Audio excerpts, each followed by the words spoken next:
Buenas noches, soy Federico Galeano Estigarribia, bienvenidos a Líderes. En el programa de esta noche, la líder invitada es la señora Sofía Shade. Ella es política y especialista, experta en temas de educación. Hablar de un país desarrollado es hablar obligatoriamente de transformación educativa. Recientemente, hace 10 o 15 días atrás, el gobierno presentó el denominado Plan Nacional de Transformación Educativa 2030. ¿En qué consiste ese plan de digitalización de la educación en el Paraguay que pretende formar a los futuros paraguayos digitales? ¿Podrá implementarse un plan con esas expectativas u objetivos en un país en donde existe una importante brecha entre quienes pueden acceder a la tecnología y conectividad y quienes no? ¿Qué opinan los docentes de este plan que va a cambiar la manera en la que trabaja un docente en el aula? Bueno, esos son los temas sobre los cuales vamos a conversar esta noche. Empezamos como todas las semanas agradeciendo a las empresas auspiciantes. Banco GNB, caminamos juntos desde 1920. Split Tokyo, el aire superior con el pacto de confianza NGO.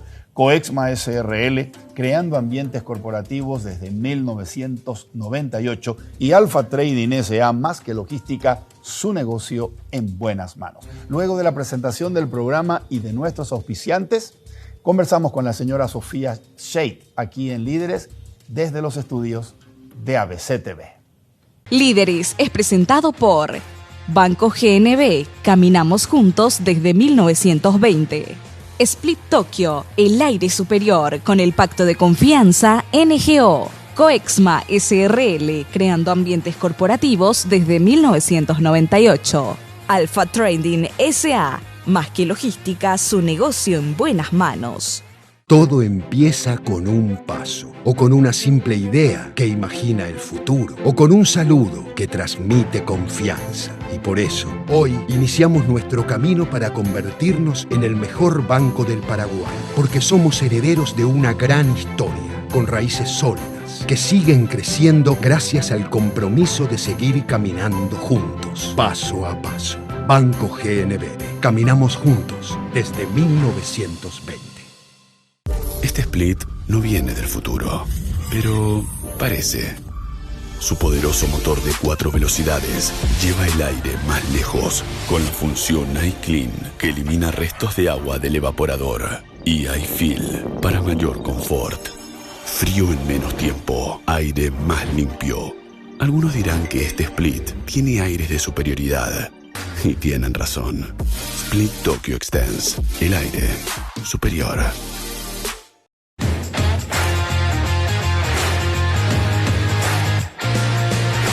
Ya estamos en compañía de la señora Sofía Shade. Sofía, buenas noches y gracias por acompañarnos en Líderes. Buenas noches a vos, Federico, a los que están detrás de cámara y a los televidentes.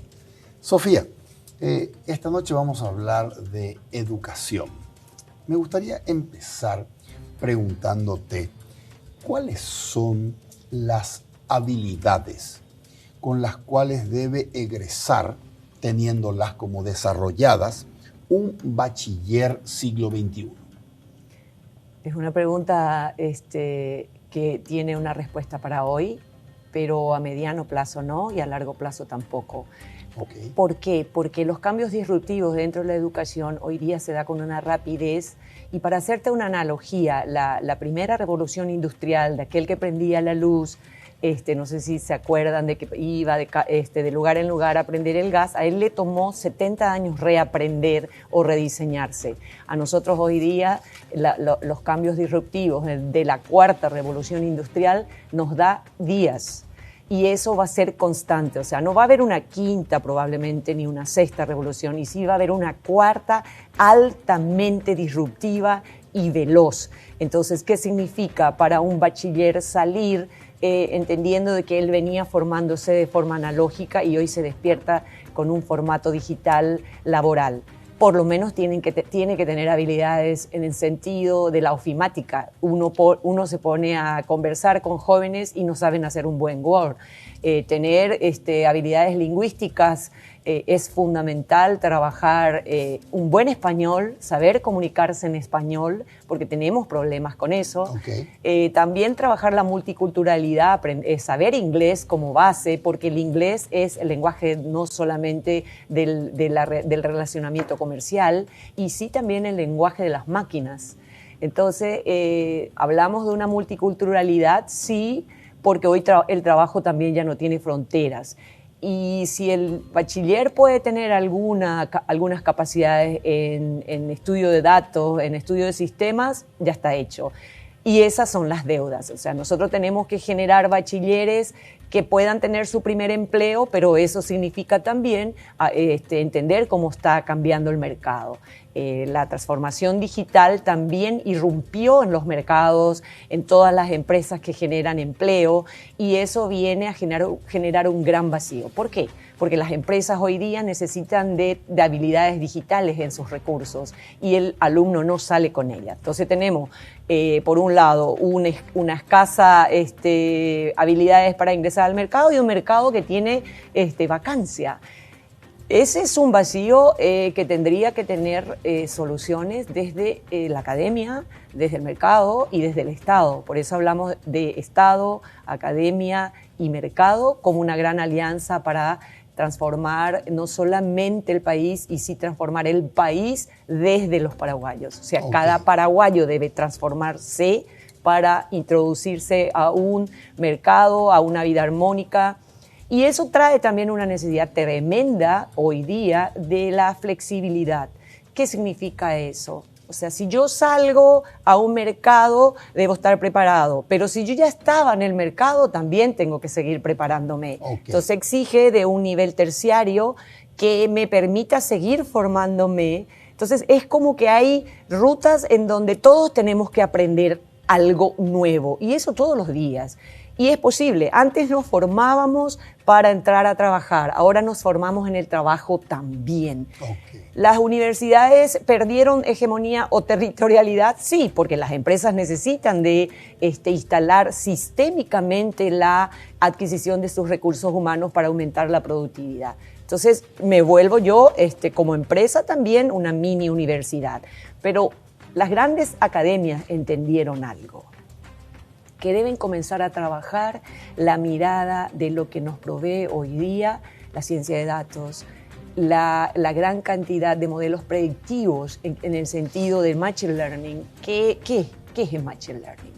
Es aquello que te va produciendo patrones cuando hablas en tu celular, cuando nos identifican en el Facebook, cuando se identifican nuestros gustos de Spotify, cuando me sale a mí un video que mi hija también ya vio porque usamos el mismo ID. O sea, todos esos patrones nosotros hoy día utilizamos ¿para qué?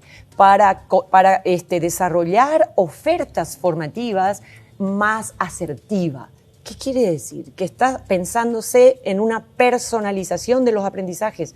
Absolutamente, y es necesario, porque ese itinerario formativo hoy día ya no se da solamente en el sitio académico, o sea, en la universidad o en la escuela. Ese itinerario formativo se da en tu mano. Por eso que hablamos de un robusto ecosistema digital que hoy necesita el aprendizaje de los países. O sea, la transformación digital no se da solamente en cada individuo, se da en los países, y los países tienen que asumir esos roles. Ok, qué interesante todo esto, es sumamente apasionante. Soy docente también, Sofía. Anoté aquí la personalización del aprendizaje. Me gustaría que después podamos meternos allí y profundizar un poco más acerca del significado de la personalización del aprendizaje. También tomé nota de esta trilogía o esta troika, mercado, academia, Estado. Qué importante, qué interesante. Ahora, recién me dijiste, Sofía, y esta pregunta tiene que ver con un diagnóstico inicial de la situación y de nuestra problemática educativa.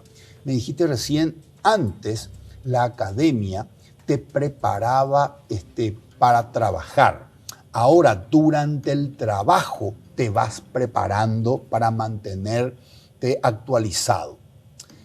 Los colegios hoy y la educación terciaria nos siguen preparando para trabajar, o hay un divorcio entre saber y lo que necesita el mercado laboral. Las grandes transformaciones educativas se tienen que estructurar fundamentalmente en qué aprender, cómo aprender y para qué aprender. En el qué aprender comienzan a construirse aquellas habilidades que vos estás planteando que necesita el mercado. Cómo definitivamente se incorpora la tecnología como medio pedagógico, y no por lo que digo yo, sí porque eso ya nos invadió el mundo. La incorporación de tecnología hace rato viene con nosotros, pero no eras de una forma sistémica y cómo utilizábamos eso en aula. Como medio pedagógico, no le dábamos a los chicos, de repente sigo viendo que se reparten computadoras. ¿Para qué? ¿Bajo qué modelo pedagógico? ¿Y qué habilidad es lo que quieren lograr? Entonces, ¿qué, cómo y para qué aprendemos lo que aprendemos? ¿Qué voy a hacer con lo que aprendo? Entonces, no hay más dos divorcios, no hay divorcio ya entre la tecnología y la educación, entre la tecnología y la pedagogía. No pueden haber divorcios.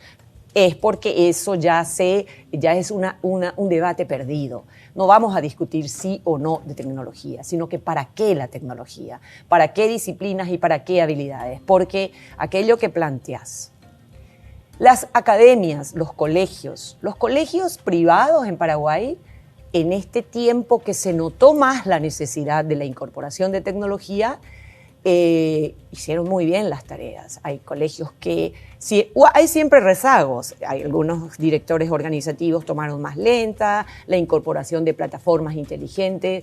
No estoy hablando apenas de plataformas como Zoom y Microsoft Teams, todas aquellas plataformas de comunicación, y sí plataformas educativas que tienen otro formato, otra programación, otros algoritmos.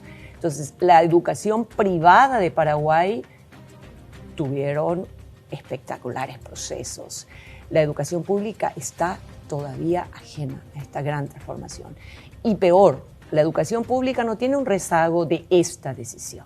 Tiene un rezago de un problema enorme que nos acompaña, que es el fracaso escolar y la deserción. Y cuando yo leo todos estos planteos de la transformación educativa y no encuentro como eje de debate, entonces digo, veamos después tu teoría, porque aquí en la práctica necesito tener un eje problema, una situación problema que es grave, que tenemos que resolver. Entonces, si yo la educación pública no tengo clara que el gran problema es el fracaso escolar y la deserción, quiere decir que estoy dándole la espalda. Y ahí entra lo que me acabas de decir, la personalización. ¿Cómo hago entonces la transformación digital de la educación? No la transformación educativa solamente. Porque si yo voy a trabajar la transformación educativa solamente, ya estoy por detrás, ya estoy atrasada. Entonces, la transformación digital de la educación estriba sus bases, obviamente, en infraestructura, en conectividad y dispositivo para todos los alumnos, obviamente. No puedo decir que voy a hacer una clase a través de una TV y en donde voy a proyectar. Esas son clases nuevamente expositivas. La educación digital estriba sus bases en la pedagogía activa. Y si yo no tengo un celular con conectividad y una plataforma que me oriente en la navegación, no estoy haciendo pedagogía activa. Dejemos nomás como ya lo estábamos haciendo. Entonces, si necesito tomar como centro el fracaso escolar y la deserción. El fracaso escolar tiene un montón de variables causales. O sea, las causas, podemos estar acá 5 horas viendo, pero hay cuestiones muy relevantes. El entorno social es una de las causales más importantes de la deserción escolar. La desmotivación por el modelo de cómo enseñábamos, eso también vino, porque el chico es digital y nosotros queremos enseñarle analógicamente. Y un chico del campo rural también es digital. él tiene acceso a la comunicación. Entonces, hoy día la comunicación es multimedial, me invade por los ojos y por el oído, y el cerebro le encanta decodificar imagen y voz primero y después aprender las letras. En cambio, yo a vos te enseño la letra, te enseño la tercera parte del proceso de aprendizaje. Y volviendo al fracaso escolar que te estaba dando las causas fundamentales, yo tengo que asumir que está entretejida la deserción. Ok. ¿Cómo resuelvo entonces estas agendas retrasadas? Por un lado, paró la educación, que ya estaba mal. Tuvimos 2 años de cierre y seguimos como que no pasó nada. ¿Y por qué digo eso?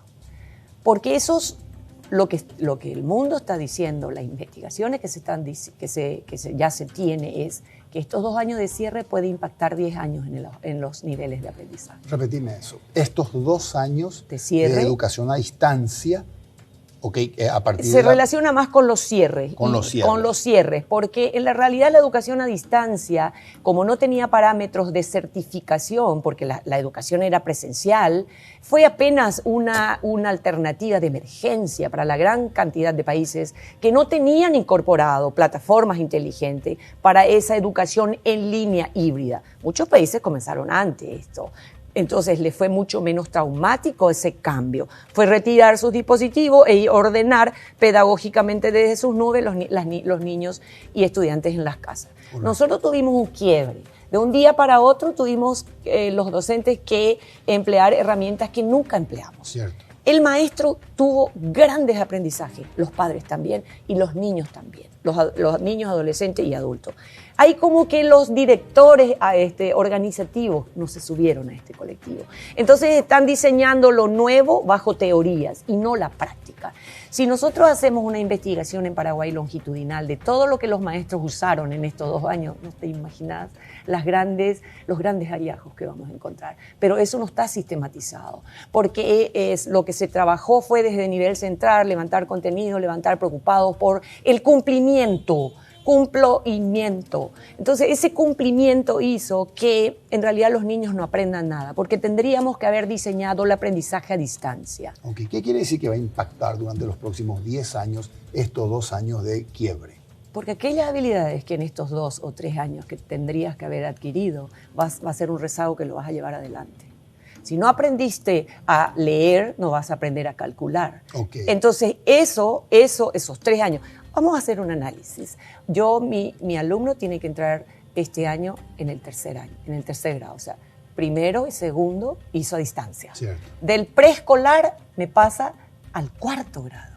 Es todo un imposible de que en ese formato que ofrecimos la oferta educativa hayan aprendido algo. Okay. Tenemos que ser honestos en los territorios, porque esa agenda nos va a salir caro económicamente. El rezago en habilidades impacta en el adulto capaz. Eso está requete estudiado. Okay. Entonces, ¿cómo yo tengo una agenda de transformación digital de la educación después de 2 años de cierre y un tercer año que no sé lo que va a pasar? Perfecto. Sofía, déjame recapitular un poco para poder definir las bases y seguir avanzando en este tema.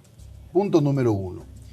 Hoy, habilidades clave que tiene que tener desarrolladas un bachiller que egresa del colegio.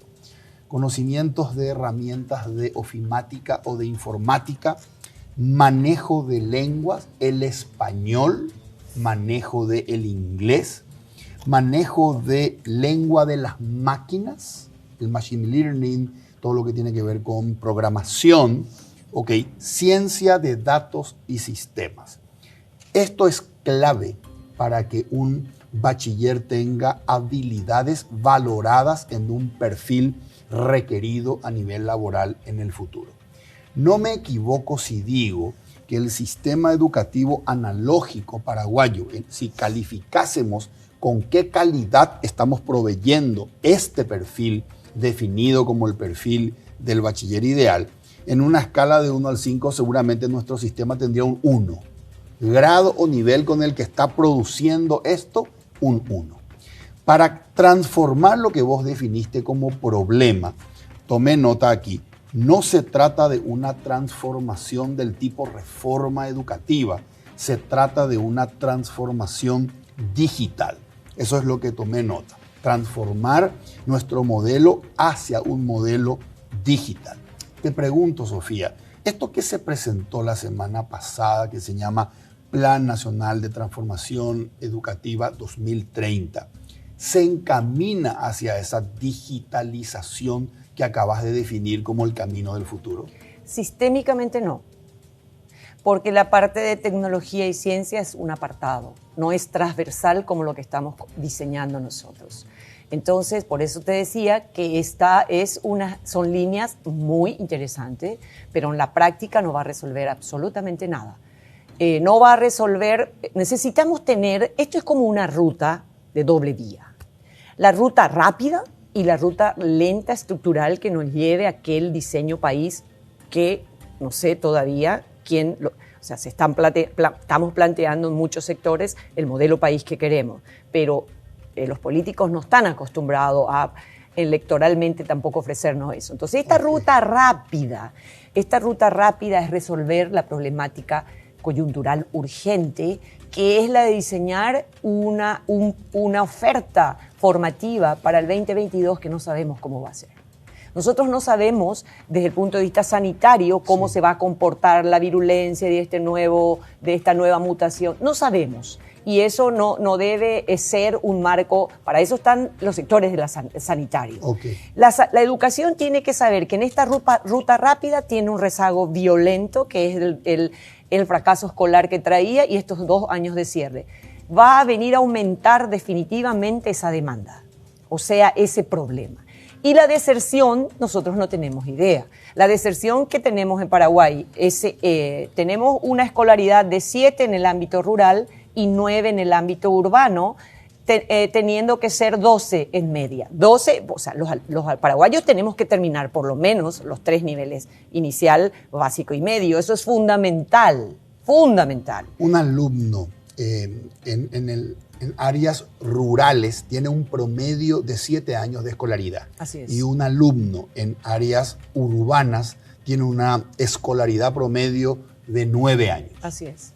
Asumiendo de que las medias son tiranas. ¿Qué quiere decir eso? Yo puedo tener un alumno en el área rural que se fue 2 años al colegio, o 3, porque la media de 7 me hace de un 10 y de un 5. Las medias son tiranas, estamos hablando de seres humanos. La escolaridad ideal serían 12 años, es decir, terminaste el bachillerato. Para eso invertimos en la educación, para eso van nuestros impuestos. Y si nosotros queremos de que tenemos una inversión de 3.4 a 4 del PIB, que es el 20% que está dentro de la ley. Pero si nosotros tenemos que incorporar al 7%, que es la media básica de la región, tenemos que esperar 20 años en este modelo de crecimiento. Entonces, ¿qué va a pasar en 20 años con estos jóvenes que salen de la educación formal, no tienen trabajo? Va a ser un verdadero lastre. Nuestro sistema demográfico va a ser un problema antes que una ventaja competitiva. Entonces, ¿cómo voy a resolver esto? Tenemos que generar un modelo disruptivo de educación que trate no solamente de reducir el fracaso escolar, y sí recuperar a todos aquellos que salieron del sistema. En este momento tenemos en edad escolar aproximadamente 700.000 jóvenes. 700.000. Ese es un dato del 18. Yo no quiero saber el dato del 21. Y cuando hablo así también nuestra educación y nuestra producción de conocimiento adolece también de datos de investigación nuestra. Yo estuve buscando si alguien hizo un estudio longitudinal de esas clases a distancia, por medio virtuales, que fueron una actitud de emergencia. No hay un estudio longitudinal. Y digo eso porque normalmente consumimos investigación de afuera. Y yo no estoy hablando mal de los asesores que están de Estados Unidos y de Chile, pero en Paraguay tenemos grandes talentos, grandes maestros. La academia en Paraguay, ¿qué es lo que nosotros no hacemos? No se escribe lo que se hace en el día a día, en la sala de clase. Estamos como que la práctica es una cosa y la teoría y estos grandes planes es otra. De estas teorías hay muchísimas en Paraguay.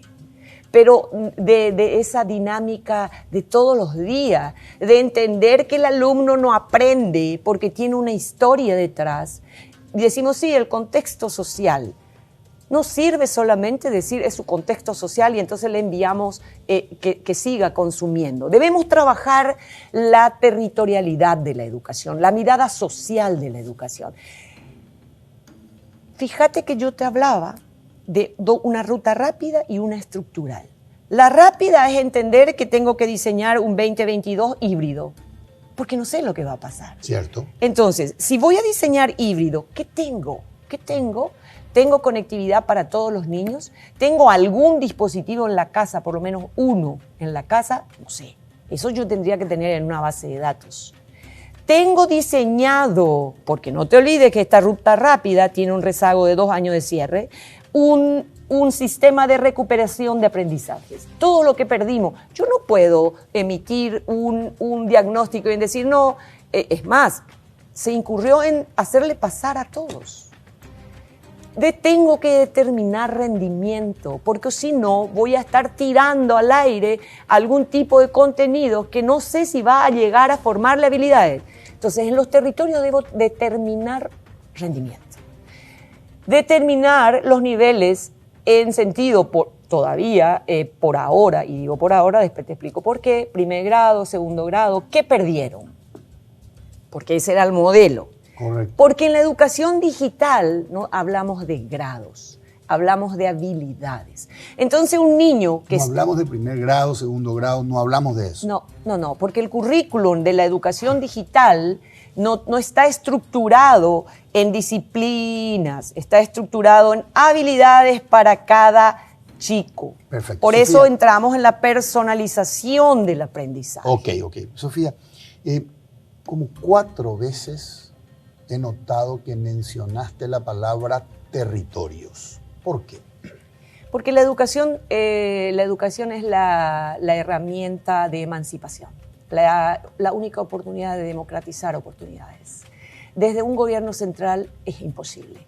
Y te digo una de las políticas estructurales en esta ruta rápida y esta lenta. Nosotros, uno de los dolores más grandes que se hizo visible gracias a, entre comillas, la pandemia, fue las grandes asimetrías sociales. Sabíamos de esto, sabíamos de que se naturalizó dentro de la educación la pobreza, pero lo íbamos llevando. Pero ¿qué pasó con la pandemia? Fue brutal. Sabemos de que la asimetría, que la brecha social es más importante que la brecha educativa y ahora se asocia a la tecnológica. Esa brecha social, ¿cómo yo resuelvo desde la educación? Si es un problema de un país, si es un problema de una planificación y de una agenda pública. Una de las políticas más importantes para resolver esa problemática es la primera infancia. Nosotros tenemos una primera infancia iniciada en pocos territorios. ¿Cómo trabajo la territorialidad de mi primera infancia como política de Estado estructural que está en la agenda pública de este gobierno y del subsiguiente? Trabajo los territorios con los municipios. Es una política territorial, porque yo no puedo trabajar desde el gobierno central una política de protección social, que una de las patas es la primera infancia. La primera infancia, entonces, es territorial y, claro, tengo que tener un sistema integral de información. Ahí entra la digitalización del Estado paraguayo.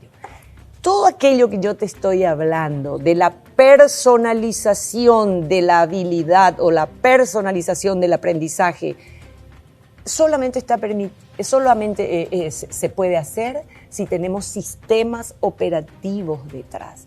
Y esto es lo grandioso que viene a hacer la tecnología a la vida de los humanos. Okay. La tecnología es, desde la herramienta misma, es la capacidad de promover a un humano. Pero para eso tenemos que tener un Paraguay digital, con acceso a conectividad, con un gobierno que digitalice sus principales instituciones, en donde va a estar la priorización de estas políticas fundamentales, educación, salud. Okay. Entonces, estamos hablando entonces de caminos Sí. estructurales que están basadas en la tecnología, en lo digital. Correcto. Ahora, volviendo a esto me parece sumamente interesante y disruptivo, salvo que yo esté entendiendo mal. Hablaste de territorialización de los contenidos. ¿Qué quiere decir eso? Nuestro modelo actual dice, el alumno en 4º grado tiene que aprender esto, esté en una escuela en Asunción, en Canindeyú o en Itapúa. Cuando hablas de territorialización de los contenidos, estás diciendo que en un determinado territorio o región tienen que definir los perfiles que necesitamos porque aquí los trabajos requieren son estos y se adecua la oferta educativa a esa región. Absolutamente. Sabemos de que la parte inicial de la formación de las habilidades o competencias tienen materias estructurales como matemáticas, comunicación, ciencias. Esas pueden ser transversales. Correcto. Ahora, cuando entramos a partir del 7º grado, o sea, esto es lo que se tienen que definir en los territorios. Nosotros tenemos que colocar aquella demanda de habilidad territorial y eso encauzarse dentro del currículum. Tenemos capacidades territoriales muchísimas. Entonces, hay una necesidad de la autonomía, no solamente de los contenidos, y sí de ese proceso, porque no olvidemos de que podemos establecer los últimos 3 años, los bachilleratos técnicos, aquella famosa educación dual. Pero ¿cómo trabajo una educación dual si mis empresas hoy día están sumamente débiles? Porque también fueron impactadas por la digitalización mundial. Entonces, esta red incipiente de pequeñas empresas, ¿cómo pueden ser apoyadas? Ahí entra el Ministerio de Industria y Comercio, donde nosotros tenemos la necesidad de buscar la alianza con las academias en sentido de la incubadora de negocios. ¿Se acuerdan de eso? Esa incubadora de negocios donde la idea de un chico del 3er año pueda ir gestándose, entendiendo así de que ya hay un mercado que lo va a absorber, ya hay una empresa que lo va a hacer. O sea, esta alianza se hace en tiempo real. Correcto. Pero ¿sabes qué es lo que determina la competencia de estas acciones? Plataformas. ¿De qué? De información que interoperan. Esa es la parte que todavía nos cuesta un poco entender en Paraguay, porque como que ya nos acostumbramos a que los datos del MEC sean del MEC, a que los datos del Ministerio de Salud sean de Salud, a que los datos de Hacienda sean de Hacienda, a que los datos del MIC sean... No, un Estado inteligente tiene que hacer que los datos que está proveyendo esas plataformas sirvan para tomar decisiones competitivas. Entonces, ¿cómo voy a priorizar mi política de territorialidad si yo no tengo los datos que el MIC me está ofreciendo de las demandas que tiene el mercado? En otras palabras, Sofía, yo no puedo avanzar en un modelo de digitalización de la educación si el Estado no acompaña eso con un proceso de digitalización del Estado. Yo soy entusiasta con la educación, a pesar de que lo que decís es la realidad. Ese es como marco ideal. Ahora bien, yo puedo digitalizar los procesos de la educación paraguaya teniendo yo, por lo menos como educación, un sistema integral de información. Ese sistema integral de información va a interoperar en todos los niveles, o sea, desde el jardín hasta el nivel terciario. Nosotros no tenemos todavía una robusta, un robusto ecosistema de la educación digital, pero estamos navegando dentro. ¿Por qué? Porque, por ejemplo, la UNA tiene... Yo sé que creo que usted trabaja ahí. La UNA tiene diferentes plataformas en donde tienen sus servidores con sus contenidos, pero los datos no conversan. Los datos no conversan entre universidades. Tendría que conversar. Tendría que haber un portal que sea de la UNA para que yo pueda, hacer hoy día una alianza internacional con otras universidades que me provea de contenidos para economía, para medicina, pero para eso tengo que tener una plataforma robusta de interacción. Entonces estamos hablando de software que desarrollan aquellos procesos competitivos de aprendizaje. ¿Por qué soy entusiasta de esto, señor Federico? Porque el fracaso escolar también se da en las universidades. La deserción es alta en las universidades. Nosotros miramos, comienzan 200 alumnos, ¿y cuánto terminan de este? Bueno, significa, y la universidad son públicas, estamos invirtiendo desde el PIB. ¿Qué significa eso? Pérdida de dinero. Eso ni hablemos en los niveles inicial, medio y básico, para que nosotros podamos reclutar a todos los que salieron. ¿Cómo hago si yo no sé cuándo ellos dejaron? ¿Y en qué nivel quedaron? ¿Cómo hago? En este formato analógico no puedo. Claro. Pero ¿qué pasa si yo le envío al alumno Federico de Cambiretá, le envío una plataforma porque él dice algunas características en la web, cuenta de que él estudió hasta tal grado y se le hace un test de ubicación? Correcto. ¿Qué hace ese test de ubicación? Determina qué tipo de oferta formativa vos podés tener. Exactamente. Vos me decís, Sofía, pero eso es de Estonia. Sí, espectacular. Eso es de Seúl. Sí. Colombia tiene esto. Colombia. Argentina, dentro de sus grandes problemas políticos por el modelo, están con esto hablando de cómo van a mejorar su ciberespacio. Ellos tienen nube de Huawei, porque Huawei es una empresa que tiene ahí su nube más importante con relación a facturación del mundo. Nosotros como país no tenemos una nube interesante. ¿En qué sentido? ¿Por qué usamos nubes de empresas, no me gusta decir marca, pero Amazon y Microsoft? Porque son nubes inteligentes. ¿En qué sentido? Si yo tengo un contenido para todos los niveles de mi inicial, medio y básico, sí, ordenado, cualquier niño puede tomar, si tiene una plataforma, esos contenidos, y yo en un sistema que se llama super usuario voy registrando. Eso es lo que es Machine Learning. Eso es la aplicación de inteligencia artificial en los procesos de aprendizaje. Y las universidades que no asumen de que tienen que entrar en el análisis de que la inteligencia artificial y la gran cantidad de datos que dan nuevas ofertas formativas van a perder territorio. Ok, Sofía, en este modelo de transformación hacia la digitalización de la educación, me es súper importante saber qué rol van a cumplir las aulas, los pizarrones y las tizas, y también, obviamente, lo que tiene que ver con la educación a distancia. Bueno, para que usted vea, los dos candidatos de Chile, dos cosas nomás quieren para la educación. Masificar la educación en línea. Masificar la educación en línea significa a distancia. La educación en línea puede ser presencial y a distancia. Eso es lo que tenemos que romper. La educación híbrida, por eso se llama híbrida. Yo puedo estar en aula con mi dispositivo, pero en línea. Okay. De ahí que entra el nuevo otro formato o sea, otra habilidad emergente del maestro.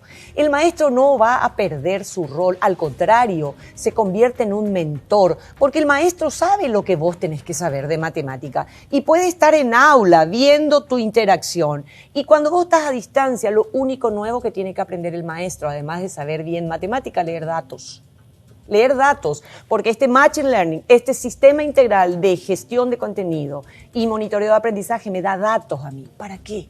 Para que yo pueda reforzar en aquello que me dice del alumno Federico que tengo que mejorar. ¿Cuánto tiempo me toma 100 alumnos? 5 a 10 minutos. En aula la profesora ya no lleva tiza, lleva su computadora, porque ahí está su sistema de lo que controla a distancia y en la presencialidad.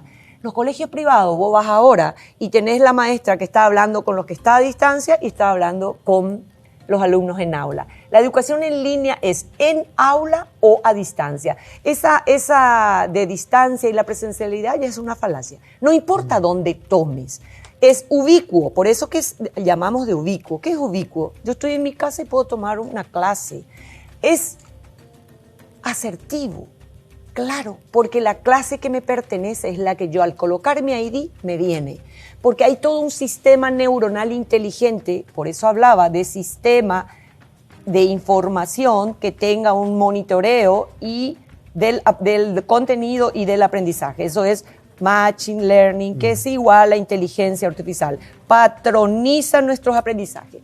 Cuanto más patrones tenemos del cómo aprenden los paraguayos, eso es como que la máquina aprende con nosotros y nos da mejores ofertas. ¿De qué? Del desarrollo del intelecto. Correcto. La inteligencia humana no se desarrolló todavía. Por eso que no tenemos que tenerle miedo a la inteligencia artificial. Correcto. Ahora lo que me preocupa, Sofía, es la condición de infraestructura necesaria para avanzar en esta dirección.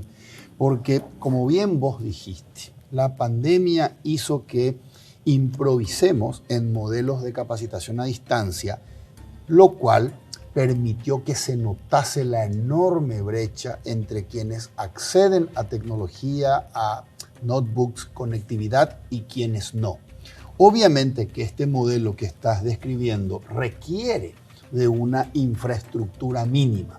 Me refiero a tener acceso a conectividad.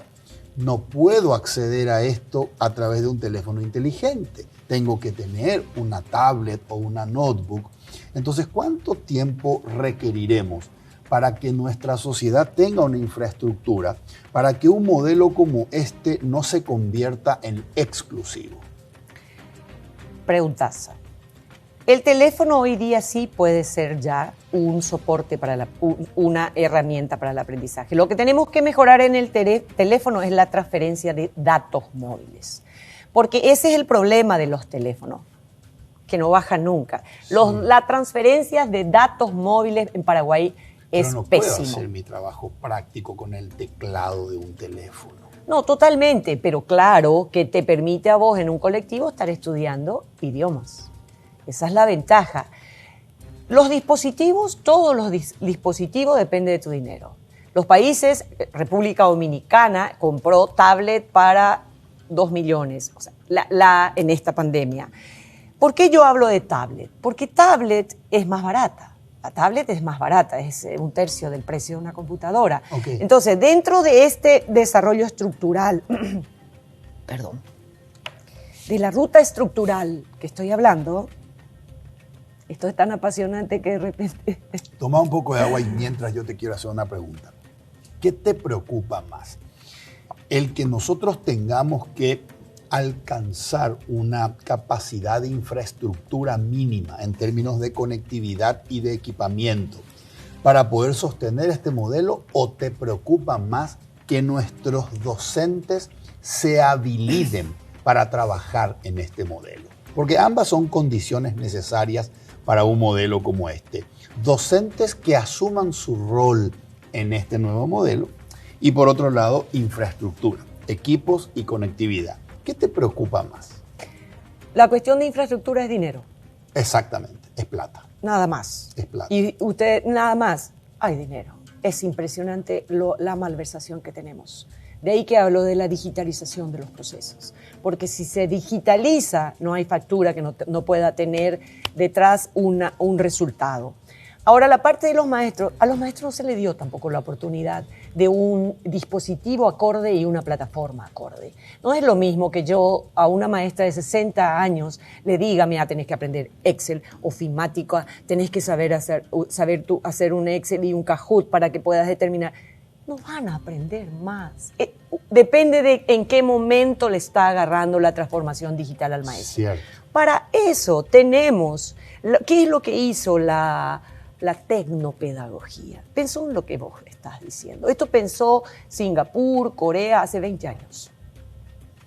El maestro tiene en sus manos un dispositivo con un gestor de aula.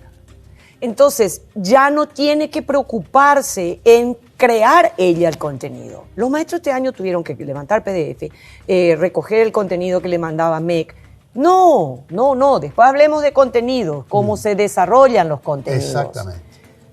Entonces, el maestro tiene dentro de su dispositivo un gestor de aula, porque ella, además de gestionar, tiene también el sistema que va mirando todos los resultados de los alumnos que le toca. Okay. Eso estamos trabajando en Paraguay con maestras paraguayas de una manera fantástica. Aprenden a usar su teléfono inteligente o su tablet, en donde ella va mirando. La planificación de ella está por adelantado igual que, como siempre, para el año se planifica. Lo único que hay un direccionamiento de repente son los cambios de los contenidos, porque ¿en qué se estructuró aquella navegación? Por eso que yo te digo que puede ser en aula, no solo a distancia.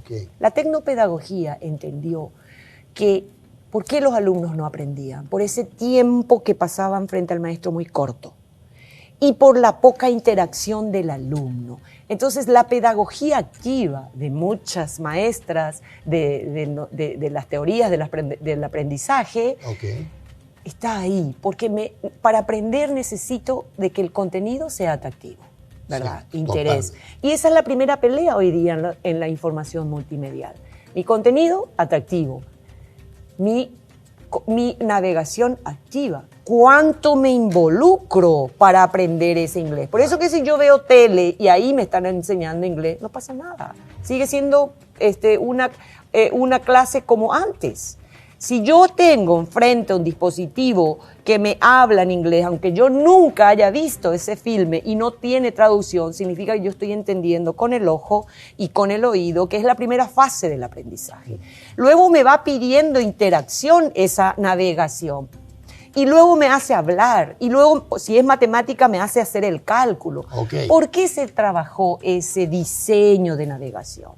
Porque esa es la parte que ya los maestros no conseguíamos que el alumno el 100% nos atienda. Lo que hacía un alumno a veces copiaba, y cuando el alumno copia, no entiende, porque estás copiando.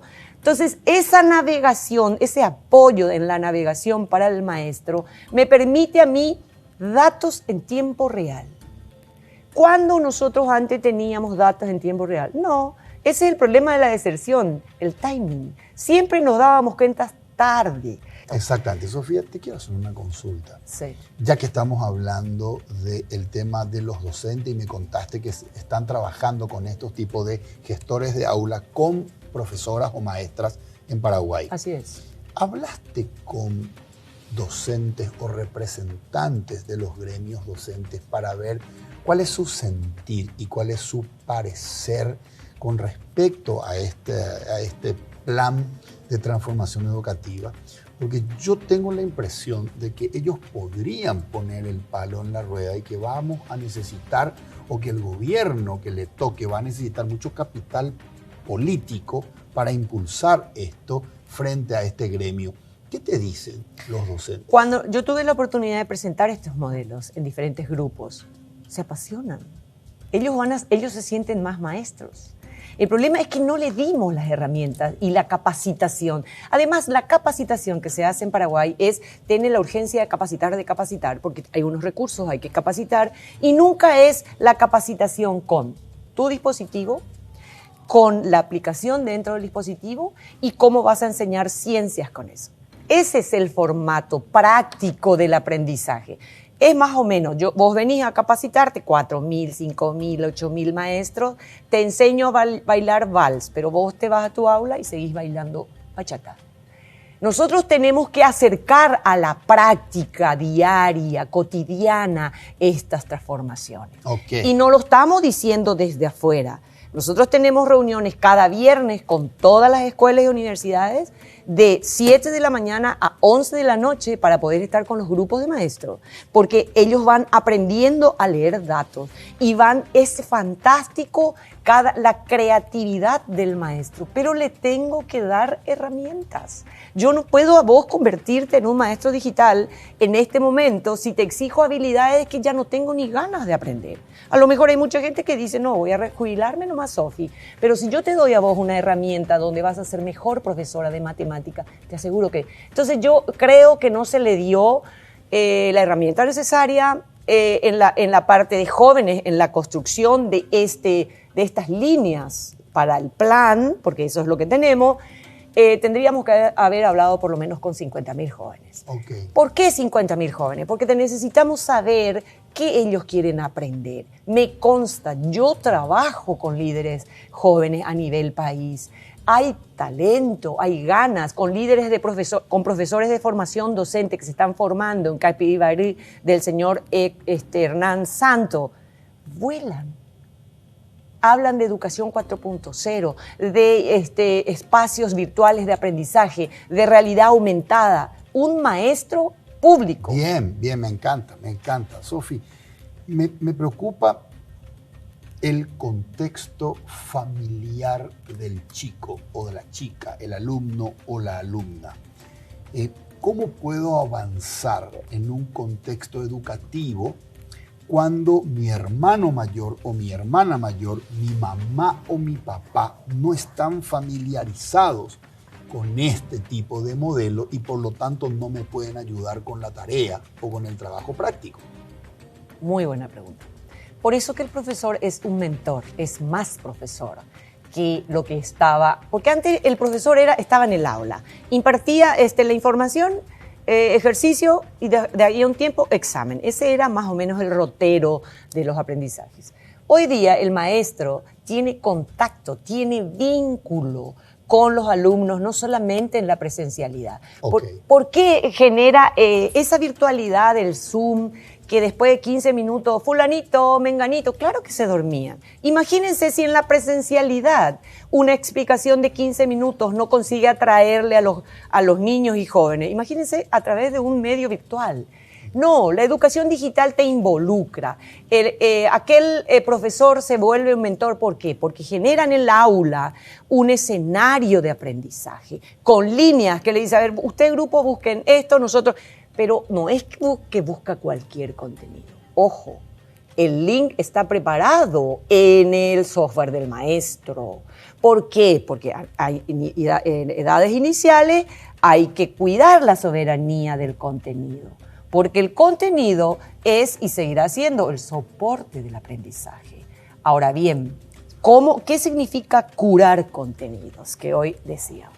Estamos en Paraguay preparados para desarrollar contenidos multimediales inteligentes. No, porque nos falta, y espero que nos escuchen las empresas editoras, Brasil tiene, solo que ellos generan de objetivo, generan contenidos en portugués. Claro. Ahora nosotros le estamos proveyendo español e inglés.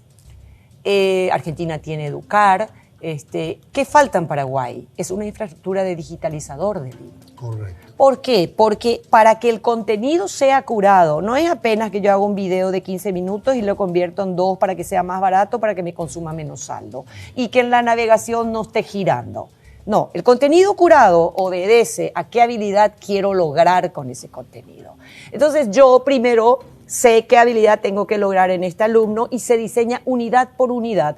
Pero hay en el paso de ese PDF, todos aprendimos lo que fue un PDF ahora. Así mismo. Levantábamos un PDF. Eso es apenas el soporte para que ese PDF pase a través de un software a un contenido multimedial expandido. Okay. Jesús, ¿qué quiere decir eso? Que es un contenido que se comprime gracias a un software, porque ese software está relacionado con el algoritmo de la navegación y con aquella habilidad que quiero lograr. ¿Qué ocurre? Que un contenido de 1 minuto de alto impacto, así como ustedes trabajan cuando quieren vender, es la educación. Tengo que generar contenidos de alto impacto, corto, pero que me dé a mí ya toda la información de cómo tengo que ir navegando para lograr la habilidad. Eso se trabaja en el mundo en ese formato. Paraguay necesita, inclusive la región, Colombia ahora está comprando, los digitalizadores del libro. Los países están haciendo una ley que vos, como editora, tenés que vender en los 2 formatos. Correcto. Digital y texto, porque el problema no es contenido, estamos saturados de contenido, pero otra cosa es un contenido con meta lectiva. Correcto. Que es fundamental tener. Sofía, tengo que hacer una pausa y quiero que me respondas a la vuelta de la pausa. ¿Qué consecuencias puede tener para nuestra sociedad si fracasamos con la implementación de este Plan Nacional de Transformación Digital de la Educación? ¿Qué nos va a pasar si fracasamos? ¿Me respondes? Después de la pausa. Vamos a hacer una pausa. Antes permítanme recordarles, como todas las semanas, que los muebles que utilizamos aquí en Líderes son de Coexma SRL, creando ambientes corporativos desde 1998. Hacemos una pausa y regresamos para cerrar el programa con la señora Sofía Shade.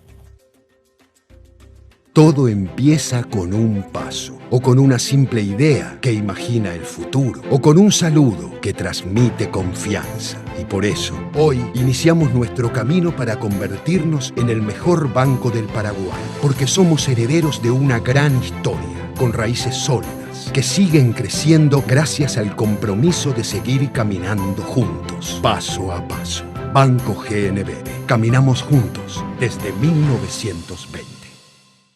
Este split no viene del futuro, pero parece. Su poderoso motor de 4 velocidades lleva el aire más lejos con la función iClean, que elimina restos de agua del evaporador, y iFeel para mayor confort. Frío en menos tiempo, aire más limpio.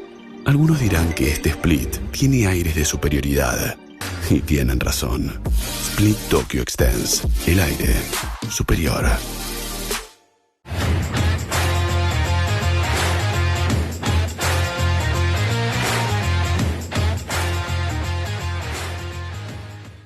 Seguimos en Líderes con la señora Sofía Shade. Sofía, te dejé la pregunta acerca de las consecuencias que tendríamos que pagar si fracasamos implementando este Plan Nacional de Transformación Digital de la Educación. ¿Cuál es el futuro de un país que no diseña su transformación y va a quedar en lo analógico?